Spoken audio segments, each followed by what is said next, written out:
Everyone, question 2 का first, second और third part आपके सामने है। 2 में क्या पूछा गया है? Write the first 4 terms of an AP when the first term and a common difference D given as follows. आपको एक नंबर दे दिया है फर्स्ट टर्म की तरह और एक कॉमन डिफरेंस डी दे दिया है, डी मतलब उसको जोड़ जोड़ के आपको क्या करना है, एपी बनाना है। ठीक, तो देखिए यहाँ पर फर्स्ट टर्म को हम किससे डिनोट करेंगे? A1 से। तो A1 हमको दे रखा है 10। ठीक, सेकेंड टर्म कैसे बनेगी? देखिए A2 में क्या ऐड करना है पड़ेगा? हमारी फर्स्ट टर्म में आप क्या करो, कॉमन डिफरेंस को ऐड कर दो और वो दे रखा है 10। तो देखिए A1 प्लस डी, 10 प्लस 10 हो गया 20। तो हमारी सेकेंड टर्म क्या आ गई? 20। ठीक, अब थर्ड टर्म पे आ जाते हैं। थर्ड टर्म है जो भी आपकी सेकेंड टर्म थी उसमें कॉमन डिफरेंस को ऐड कर दो। तो ये हो गया A2 प्लस डी। तो यहाँ पर लिखेंगे 20 प्लस 10, ये हो गया 30। मतलब आपकी थर्ड टर्म क्या आ गई? 30। ठीक, अब फोर्थ टर्म देखिए। फोर्थ टर्म में क्या करेंगे? जो भी आपकी थर्ड टर्म थी उसमें कॉमन डिफरेंस को ऐड कर दो। तो ये था 30 प्लस 10। तो आपकी फोर्थ टर्म क्या आ गई? 40। फर्स्ट पार्ट की जो 4 टर्म्स है वो है A1, A2, A3 और A4।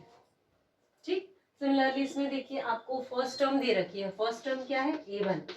A1 is equals to -2 और कॉमन डिफरेंस D दे रखा है। तो सबसे पहले अब A2 निकालने के लिए क्या करना है? A1 में D को ऐड कर दिया। तो ये हो गया -2 प्लस 0।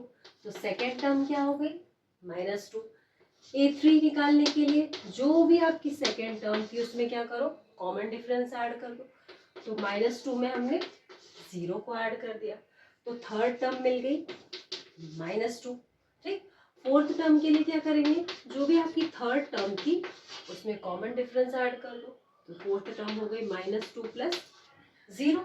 तो ये हो गया -2। मतलब जो आपकी फर्स्ट, सेकेंड और थर्ड टर्म है और ये फोर्थ, ये आ गई। ठीक, A1 equals to -2, A2 equals to -2, A3 equals to -2 and A4 equals to -2। Same क्यों आया? क्योंकि यहाँ पर डिफरेंस 0 दे रखा है। ठीक, जब उसमें कुछ ऐड ही नहीं करोगे आप तो आपको सेम नंबर मिलेगा। अब ये देखिए थर्ड टर्म, थर्ड पार्ट दे रखा है A इक्वल्स टू 4 और D इक्वल्स टू 3। तो फर्स्ट टर्म हम 1 मानेंगे, तो फर्स्ट टर्म को हम A1 अज्यूम करेंगे। तो A1 हो गया 4। सेकेंड टर्म क्या होगी?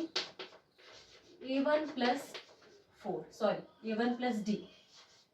तो A1 है 4, कॉमन डिफरेंस है -3। तो प्लस माइनस माइनस हो जाएगा। तो 4 - 3 कितना हो जाएगा? 1। तो हमारी A2 टर्म आ गई 1।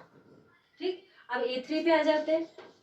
A3 हो जाएगा जो भी आपका A2 आया है उसमें कॉमन डिफरेंस को ऐड कर दो।